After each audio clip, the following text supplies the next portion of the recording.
పరిశుద్ధులను మా ప్రభు అయిన యేసుక్రీస్తు నామములో మీ అందరికీ శుభాభివందనాలు తెలియపరుస్తున్నాను.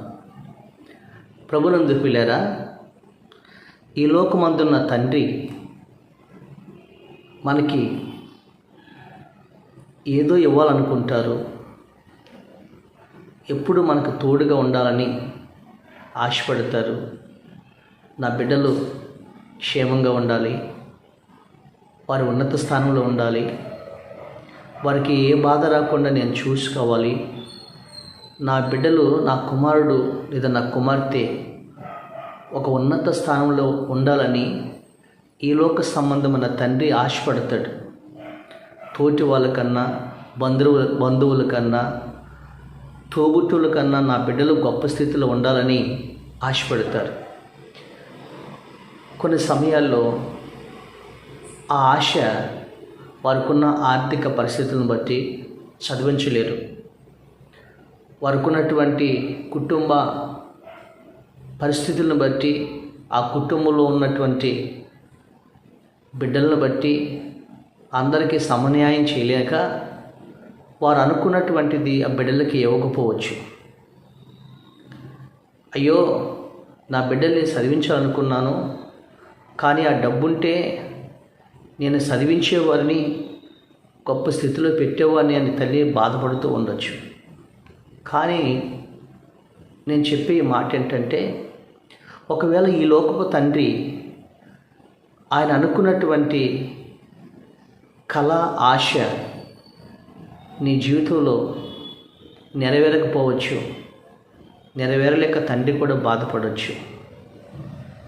కొన్ని సమయాల్లో ఆ నెరవేరకుండా నీ తండ్రి ఈ లోకంలో నుండి వెళ్ళిపోవచ్చు. నా తండ్రి అంటే నాకు ఎంత గారాభంగా, ఎంత బాగా చూసుకున్నవాడు, నా తల్లి అంటే నాకెంత ఎలాగైనా నన్ను చదివించేది అని అనుకోవచ్చు. కానీ కొన్ని సమయాల్లో ఈ తండ్రి ఒకవేళ ఉండి చేయలేకపోయినా, చేయాలనుకున్నా చేయలేకపోయినా, ఈరోజు నేను ప్రకటిస్తున్న విషయం తెలుసండి, ఈ లోక సంబంధమైన తండ్రి యొక్క కళని నేను ప్రకటిస్తున్న పరలోకమందున్న తండ్రి నీ జీవితంలో నెరవేరుస్తాడు. ఆ తండ్రి నీకు చూసుకుంటాడు. అందుకే ఆ పరలోకమందున్న తండ్రి మీద నువ్వు ఆశ పెట్టుకుని ఆయన మీదే ఆధారపడితే ఆయన అందరికంటే నేను ఎక్కువగా దీవిస్తాడు. నువ్వు ఏమి చదవాలనుకుంటున్నావో, ఏ ఉద్యోగం చేయాలనుకుంటున్నావో, నువ్వు ఏ రంగంలో పైకి రావాలనుకుంటున్నావో, గొప్ప స్థితిలో ఉండాలనుకుంటున్నావో, ఆ స్థితి పరలోకమందున్న దేవుడు నీకు ఖచ్చితంగా ఆ స్థితి నీకు ఇస్తాడు. ఒకరోజు ఒక తండ్రి తన బిడ్డల్ని చాలా బాగా పెంచాడు.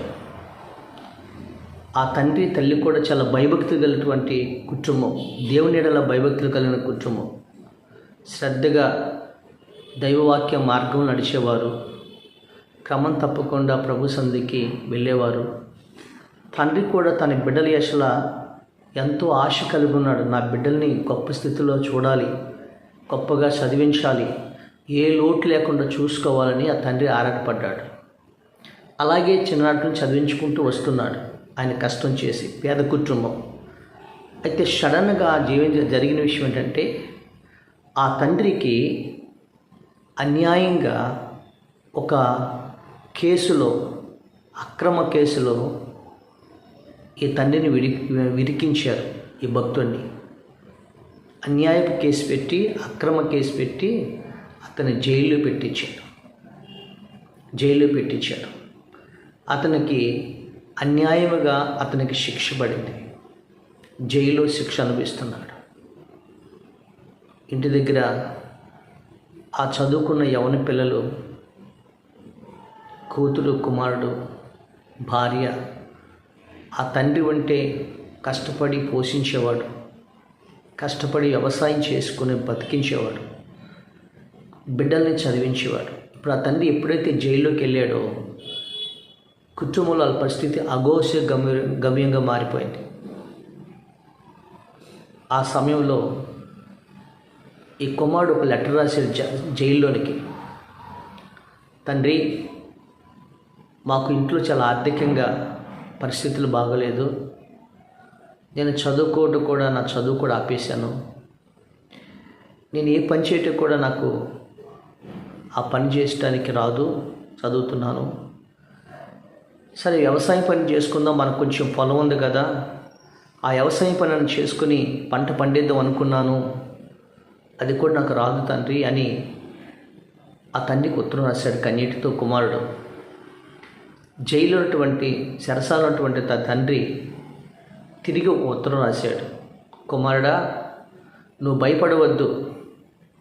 ఇదిగో మన పొలంలో ముందుగా మన కోసం కొన్ని లంకి బిందులు దాశాను. ఒక బంగారపు లంకి బిందులు దాశాను. మీరు ఎవరికి చెప్పకుండా ఆ పొలంలో కొన్ని విషయాలు వెళ్ళి పలానా చోట్లని మీరు ఆ లంకి బిందులు తోకొచ్చుకోండి. మీకు ఏ ఇబ్బంది లేకుండా మీరు బ్రతకొచ్చు, చదువుకోవచ్చు అని ఆ తండ్రి ఒక ఉత్తరం రాశాడు. తెల్లవారిపాటికి ఆ చెరసాలో ఉన్నటువంటి అతను భక్తుడి యొక్క పొలంలోకి వెళ్ళి పోలీస్ డిపార్ట్మెంట్ వాళ్ళు, మున్సిపాలిటీ డిపార్ట్మెంట్ వాళ్ళు ఎవరు వెళ్ళి ఆ పొలం మొత్తాన్ని కూడా తవ్వేస్తున్నారు. మొత్తం కూడా తవ్వేశారు, దున్ని పాడేసేసారు. ఆ తండ్రి కుమారుడు మళ్ళీ తండ్రికి ఒక ఉత్తరం రాశాడు. తండ్రి, మన పొలం పోలీసు వాళ్ళు వచ్చి ఇంకా ఎవరు వచ్చి పొలం అంతటిని కూడా తవ్వుతున్నారు, దున్నేశారు, మన ప్రమేయం లేకుండా అని అన్నాడు. అప్పుడు ఆ తండ్రి అన్నాడు, కుమారుడు, నువ్వు భయపడక, దేవుడే పంపించాడులే, దేవుడే దున్నించాడులే, ఇక నీళ్ళు పెట్టి మీరు విత్తనాలు వేసుకోండి, చక్కని పంట వస్తుంది అని చెప్పేసి అన్నాడు. ఇప్పుడు ఆ కుమారుడు కొంతమంది మనుషులు పెట్టించి విత్తనాలు చల్లించి నీళ్ళు పెట్టి విత్తనాలు చల్లించి పంట వేసి అద్భుతంగా ఆ పంట పండేది. అలాగ జైల్లో ఉండి ఆ తండ్రి చెప్పిన మాట పక్కన కుమారుడు చేశాడు. అలాగే ప్రతి సంవత్సరం పంటలు ఆలోచిస్తున్నారు, పంట పండుతుంది. ఆ తర్వాత ఈ కుమారుడు పెద్దగా చదువుకున్నాడు, న్యాయ వ్యవస్థలోని ఒక మంచి స్థానాన్ని సంపాదించుకున్నాడు. ఆ తండ్రిని న్యాయ పోరాటం చేసి ఆ న్యాయ వ్యవస్థకే ఒక అధిపతిగా ఉండి ఒక తండ్రిని విడిపించుకుని వచ్చాడు. ఆ తర్వాత ఒక మంచి స్థానంలోకి ఆ కుమారుడు వెళ్ళాడు. ఆ కుటుంబం అంతా కూడా చక్కగా సంతోషంగా దీవించబడింది. ఆ కుమారుడు అడిగాడు తండ్రిని, తండ్రి, ఆ పొలాన్ని ఎందుకు వాళ్ళు వచ్చి దున్నారు, వాళ్ళు వచ్చి తవ్వేశారు అంటే ఆ తండ్రి చెప్పాడు, నాయనా, నేను మీకు దూరంగా ఉన్న జైల్లో మీకోసం ప్రార్థన చేశాను. ప్రభువా, నా భార్య బిడ్డల్ని మీరే చూసుకోవాలి, మీరే పోషించాలి అని ప్రార్థించినప్పుడు నాకు ఒక ఆలోచించాడు. జైల్లో నుండి ఉత్తరం ఏదైనా బయటికి రాస్తే ముందు జైలు చదువుతాడు, చదివి తర్వాత దాన్ని పంపిస్తాడు. నేను మన చేలు లంకి బిందులుండి అని నేను రాసిన అబద్ధం, అది చదివి ఒకరికి తెలియకుండా ఒకరు వాళ్ళు వచ్చి తవ్వుతున్నారు. పంట ఉన్నప్పుడు తోలేరు కాబట్టి మరి పంట అయిన తర్వాత తవ్వుతున్నారు. ఆ విధంగా ఆ పరలోకమందున్న తండ్రి వాళ్ళ విషయాలు అలా ప్రేరేపించాడు. అక్కడ లంకి బిందులు ఉన్నాయి అనుకున్నారు, కానీ లంకి బిందులు లేవు. మీకోసం పొలాన్ని దున్నుతున్నారు, నువ్వు వెళ్ళి పండించుకుంటున్నావు. ఆ విధంగా పరలోకమందున్న తండ్రి నేను లేని లోటును తీర్చాడు, నేను బాగా చదివించాడు, మన పంటలు బాగా పండిని, ఈరోజున గొప్ప స్థితి అయ్యింది. నీకు చదువు ద్వారా, నీ ఉద్యోగం ద్వారా, ఆ న్యాయ వ్యవస్థలో నీకు వచ్చినటువంటి ఉద్యోగం ద్వారా నన్ను విడిపించావు నాయన అని తండ్రి చెప్పాడు. అప్పుడు తండ్రి, కుమారుడు, తన భార్య, కుమార్తె అందరూ కూడా మోకరించి ఆ ప్రభు కృతజ్ఞతాస్తుతులు చెల్లించారు. వాళ్ళందరికంటే మించి గొప్ప స్థితిలోకి తన కుమారుడు వెళ్ళాడు. ప్రభునందు పిల్లరా, ఈరోజు నేను చెప్పేది ఏంటంటే, ఈ తండ్రి నీకు చేయాలనుకున్నది చేయలేకపోయినా ఆ తండ్రి మాత్రం నీ ఆశలను, నీ అభిలాషను, నీ కోరికను ఆ తండ్రి తీరుస్తాడు. ఆ తండ్రి నీకు ఏ లోటు లేకుండా చూసుకుంటాడు. అందరికి మించి గొప్ప స్థానంలో నిన్ను పెడతాడు. బైబిల్ గ్రంథంలో ఒక మాట చదువుతాను. 26వ అధ్యాయం, ఆదికాండము 26వ అధ్యాయము 3వ వచనం చూసినట్లయితే యెహోవా దేవుడు ఒక మాట అంటాడు. 2వ వచనం, అక్కడ యెహోవా అతనికి ప్రత్యక్షమై, నీవు ఐగుప్తుకి వెళ్ళక నేను నీతో చెప్పిన దేశమందు నివసింపము, ఆ దేశమందు పరవాసవై ఉండము, నేను నీకు తోడయండి నిన్ను ఆశీర్వదించను, ఎలయనగా నీకును నీ సంతానమునకును ఈ దేశములన్నీ ఇచ్చి నీ తండ్రి అయిన అబ్రహాముతో నేను చేసిన ప్రమాణమును నెరవేర్చి ఆకాశ నక్షత్రం వలె నీ సంతానమును విస్తరింపచేసి ఈ దేశములన్నీ నీ సంతానం ఇచ్చేదనని, నీ సంతానం వలన సమస్త భూలోకములు సమస్త జనులు ఆశీర్వదించబడుదురు అని దేవుడు చెప్తున్నాడు. దేవునికి స్తోత్రం. అంటున్నాడు, నేను అబ్రహాము నీ తండ్రి అయిన అబ్రహాముకు తోడైనట్లు నేను నీకు కూడా ఏమంటాను, తోడైంటాను. నీ తండ్రి అయిన అబ్రహామునకు తోడైనట్లు నీకు ఏమంటాను, తోడైంటాను. అదే 24వ వచనం అంటాడు, ఆయన అంటాడు, అక్కడి నుండి అతడు బెయేర్షెబా వెళ్ళెను. ఆ రాత్రి యెహోవా అతనికి ప్రత్యక్షమై, నేను నీ తండ్రి అయిన అబ్రహాము దేవుడను, నేను నీకు తోడైనాను కనుక భయపడకము అంటాడు. దేవుని స్తోత్రం. నేను నీ తండ్రి అయిన అబ్రహాము దేవుడను కనుక నేను నీకు తోడైనాను కనుక నువ్వు భయపడకు అంటాడు. ఏ సందర్భంలో ఈ మాట చెప్తున్నా తెలుసా? అబ్రహాము కుమారుడైన ఇస్సాకు ఆయన చానాలకి లేటుగా అబ్రహాముకి ఇస్సాకుని దేవుడిచ్చాడు, వృద్ధ వయసులో ఇచ్చాడు. ఆ తర్వాత వివాహమైంది, రెబెక్కాని భార్యకి ఇచ్చాడు. ఆ తర్వాత ఆ ఇస్సాకుని అన్నీ చేసిన తర్వాత అబ్రహాము చనిపోయాడు, శారమ్మ చనిపోయింది. అయితే ఇక్కడ రాయబడింది 26వ అధ్యాయం, అబ్రహాము దినంలో వచ్చిన మొదటి కరువు గాక మరొక కరువు ఆ దేశంలో వచ్చెను. అప్పుడు ఇస్సాకు గెరాలున్న ఫిలిష్తీయుల రాజైన అబీమెలెకునకు వెళ్ళెను. చూసారా, అబ్రహాము దినంలో అప్పుడు కూడా కష్టం వచ్చింది, కరువు వచ్చింది. అబ్రహాము దినంలో వచ్చిన కరువు కూడా వచ్చినప్పుడు అదే కరువు మళ్ళీ తన కుమారుడైన ఇస్సాకు జీవితంలో కూడా వచ్చినప్పుడు ఆయన ఏం చేశాడంటే, తన దేశంలో కరువు ఉందని, తన తండ్రి ఉన్న చోట కరువు ఉందని ఫిలిష్తీయుల దేశమైనటువంటి ఈ ప్రాంతానికి వచ్చి ఆ ఫిలిష్తీయుడైనటువంటి అబీమెలెకుని అడిగాడు, అయ్యా మీ దేశంలో నేను కొంచెం తలదాచుకుంటాను, మా ప్రాంతంలో అంత కరువు ఉంది, మీ నీడలో బతుకుతానని ఇస్సాకు వచ్చి అడిగాడు. ఇస్సాకు ముందనుకున్నాడు, నా తండ్రి ఉంటే ఏ కష్టం వచ్చినా చూసుకునేవాడు, నా తల్లి ఉంటే నాకు ఏ కష్టం వచ్చినా చూసుకునేది. ఇప్పుడు నా తండ్రి తల్లి లేరు, ఇంత భయంకరమైన కరువులో నా బిడ్డల్ని ఎలా పోషించాలి, నా భార్యను ఎలా పోషించాలి అని ఐగుప్తుకి వెళ్ళిపోదాం అనుకున్నాడు తిరిగి.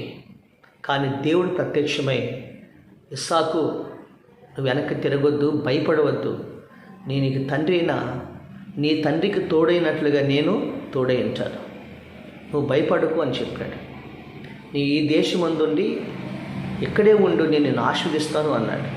ఇప్పుడు ఇస్సాకు ఆ ఫిలిష్తీయుల దేశంలో ఉండి ఆ గెరారు ప్రాంతానికి వెళ్ళి ఆ కరువు ప్రాంతంలోనే పొలం దున్ని, వర్షం లేకపోయినా నీళ్ళు లేకపోయినా ఆయన ఏం చేశాడు, తన తండ్రి అయిన బావులు తవ్వించి ఆయన అక్కడ విత్తనాలు వేసాడు.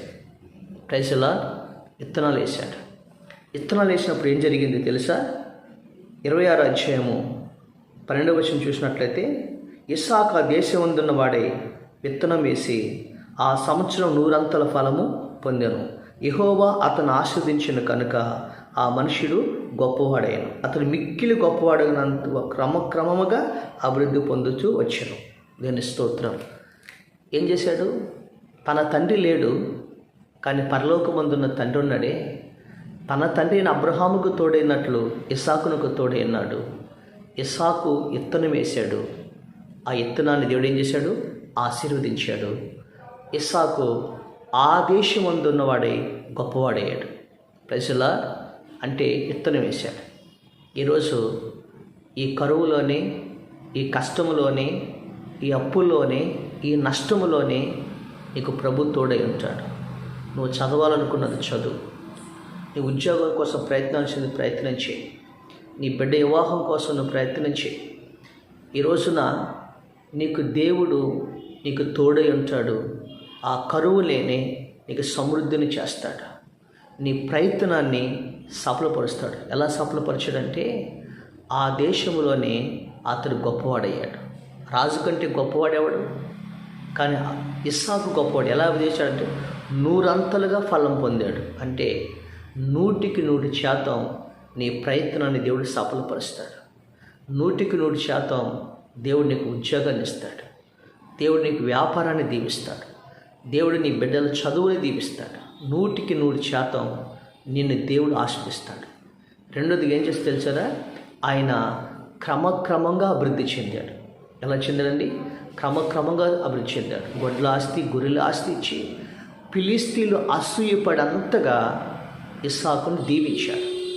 ఒకప్పుడు నీ బంధువులు అన్నారు కదా, ఈడంతా నీ బ్రతికెంత అన్నారు. ఒకప్పుడు నీ తోబుట్లు అన్నారు కదా, నీ బ్రతికెంత, నీకు ఉద్యోగం లేదు, నీకేమీ లేదు అంటారు. వాళ్ళందరూ అసూయపడి సిగ్గుపడేటట్లుగా నిన్ను దేవుడు ఆశీర్వదించబోతున్నాడు. అలాంటి ఆధిక్యత, అలాంటి అధికారాన్ని నీకు దేవుడు దయచేయబోతున్నాడు. తెలుసా ఎలా అసూయపడ్డది తెలుసా? ఇక ఇస్సాకుని అతని బావిలన్నీ పూర్తి చేస్తున్నారు. ఇస్సాకు బావి తవ్వుతుంటే వాళ్ళు పూర్తి చేస్తున్నారు, బావి తవ్వుతుంటే పూర్తి చేస్తున్నారు. ఇక వాళ్ళు అభివృద్ధిని అడ్డుకోవాలని చూస్తున్నారు, ఆశీర్వాదం అడ్డుకోవాలని చూస్తున్నారు. కానీ యెహోవా ఆశీర్వదించాడు కాబట్టి ఫిలిస్తీన్లందరూ కూడా ఇస్సాకు కాళ్ళ దగ్గరకు వచ్చినట్లుగా దేవుడు చేశాడు. దేని స్తోత్రం. ఇంకా జరగల ఓటనిచ్చాడు. ఇస్సాకు ఆ దేశంలో గొప్పవాడిగా దీవించబడ్డాడు. ఒకరోజు నీ బంధువులందరూ నీ కాళ్ళ దగ్గరికి వస్తారు. ఒకరోజు నీ తోబుట్లందరూ నీ కాళ్ళ దగ్గరికి వస్తారు. ఒకరోజు ఈడికి నా పిల్ల ఇవ్వటం ఏంటి అంటారు. ఈరోజు ఈడికి నేను ఉద్యోగం ఈడికి ఇవ్వటం ఏంటి అంటారు. ఈడింటికి వెళ్తే ఏముంది అంటారు. వీడికి కలిసి ఇంటికి వెళ్తే కనీసం మనుషులు కూడా ఇవ్వలేడు అంటాడు. అయితే వాళ్ళందరూ నీ కాళ్ళ దగ్గరికి వచ్చి నీకు నమస్కారం చేసేటట్లుగా, నీకు సాగిలపడేటట్లుగా నిన్ను దీవిస్తాడు. ప్రైసలా.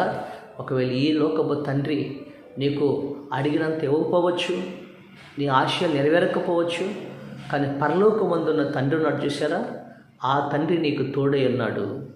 ఆ తండ్రి కరువులో కూడా ఇస్సాకుని దేవుడు దీవించాడు. ఈరోజు నువ్వు కష్టాలు ఉన్నావా, అప్పుల్లో ఉన్నావా, అనారోగ్యంతో ఉన్నావా, ఈరోజు నువ్వు అనుకున్న కార్యం ఏది సఫలం కాలేదా, ప్రయత్నం చేస్తున్నావు కానీ ప్రయత్నానికి డబ్బులు లేవా, కానీ ప్రభు నీకు తోడై ఉన్నాడు. ఆ కరువులో నీ విత్తనం వేశాడు. ఈ రోజున ఏ విత్తనం తెలుసా? ఇదిగో, కన్నీటితో విత్తువాడు సంతోషగానంతో పంట కోశాడు. ఒకటి కన్నీటి ప్రార్థన చేయి. నువ్వు కన్నీటి ప్రార్థన చేయి. ఆ కన్నీటి ప్రార్థన వల్ల దేవుడు నీ జీవితంలో సంతోషాన్ని ఇస్తాడు. రెండోది, పిడికిడి విత్తనాలు పట్టుకుని శాత పట్టుకుని పోవాడు ఆయన పనులు మోసుకొచ్చాడు. అర్థమైందా? ఈరోజు నీ దగ్గర కొంచెం ఉండొచ్చు, ఆర్థిక సమస్యలు ఉండొచ్చు, ఈరోజు నీకు ఇబ్బందులు ఉండొచ్చు. నువ్వు అయినా నమ్మకంగా దేవుడి కొరకు చేస్తున్నావు. అయితే రాబో దినాల్లో సంతోషంగా అంత పనులు మోసుకురాబోతున్నావు. గొప్ప ఉద్యోగం, నీకు దేవుడు గొప్ప గర్భఫలం, నీ జీవితంలో గొప్ప స్థితిని, గొప్ప పరిస్థితిని నీకు దేవుడు ఇవ్వబోతున్నాడు. కాబట్టి ఈరోజు ఇస్సాకు నాకు తోడైనట్లు నీకు తోడైనాడు. ఏమైంది తోడై అంటే? కరువులో కూడా సమృద్ధిగా దీవించాడు. ఎలా దీవించాడు? ఆ దేశంలోని గొప్పవాడిగా దీవించాడు. క్రమక్రమంగా గొప్పవాడయ్యాడు. మూడవదిగా ఫిలిస్తీన్లందరూ కూడా అసూయపడంతగా దీవించాడు. ఈరోజు నీ జీవితంలో కూడా అందరూ అసూయపడంతగా నిన్ను దేవుడు ఆశీర్వదించబోతున్నాడు. అధైర్యపడద్దు. దేవుడు ఇస్సాకునకు తోడైనట్లు నీకును కూడా తోడై ఉన్నాడు. ఆ పరలోకమందున్న తండ్రి నీ ఆశయాల్ని, నీ ఆశని ఆయన తీరుస్తాడు. ఆకాశమే హద్దుగా నిన్ను దేవుడు ఆస్వాదించబోతున్నాడు. దేవుడు నిన్ను దీవించునుగాక. ఆమె దేవుడు మిమ్మల్ని ఆశీర్వదించునుగాక. Praise the Lord. ఈరోజు ఈ వాక్యం ద్వారా మీరు దీవించబడితే కనీసం ఒక 10 మందికి కానీ ఈ వాక్యాన్ని షేర్ చేయండి. ఈ పరిస్థితి కొరకు ప్రార్థన చేయండి. దేవుడు మిమ్మల్ని దీవించునుగాక. ఆమేన్. ఆమేన్.